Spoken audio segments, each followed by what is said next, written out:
The White House also did not comment directly. In other words, this so-called impending deal has already been hyped as a global headline by Western media, even though neither party involved has confirmed it yet.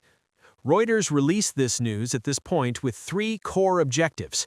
The first is to pressure the U.S.-Iran negotiations, as Trump had previously warned Iran with a 10-day deadline to reach a nuclear deal or face military strikes. The U.S. military has deployed two carrier strike groups, the USS Lincoln and the USS Ford, along with numerous F-35 stealth fighters and Patriot air defense systems to the Middle East. Under this ultimatum-like pressure, Iran suddenly announced plans to purchase anti-ship missiles from China, essentially signaling to Washington that its hawkish negotiations are futile. While engaging in talks, Iran continues to bolster its military capabilities. The true audience of this message is not Iran, but the decision-making layer within the United States.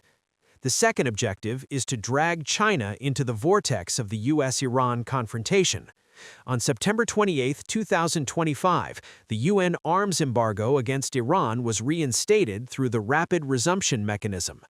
The UK, France, and Germany triggered this mechanism on the grounds that Iran violated the 2015 nuclear agreement. The current arms embargo on Iran is a mandatory regulation imposed by the United Nations Security Council. Reuters deliberately linked the missile negotiations with China to the UN embargo, implying that China would violate international law if it sold missiles. The third objective is to divert attention and conceal the U.S.'s own double standards. While accusing China of violating international rules by selling missiles to Iran, the U.S. itself. Will China and Iran ultimately reach this deal? Based on the publicly available information, even if there have been contacts and discussions, there is still a long way to go before a formal signing and delivery. The reason is simple. China has consistently maintained a cautious stance in the field of military trade, particularly under the enforcement of UN sanctions, where any formal arms export requires extremely stringent approval procedures. The Chinese Foreign Ministry explicitly opposed the use of force to resolve the Iranian nuclear issue in its response, which essentially delineated China's red line. China will not engage in any arms sale for the sake of such deals to undermine the broader peace process in the Middle East. Moreover, China's core interests in the region are not selling weapons, but ensuring energy security. Iranian oil accounts for 13.4% of China's maritime oil imports, making this vital energy lifeline far more critical than any missile deal.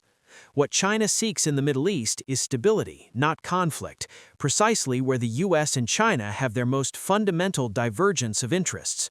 The U.S. can control Middle Eastern oil through military pressure, while China can only secure its energy supply by maintaining peace. Under this logic, China has no motive to engage in actions that might violate international rules or drag it into war.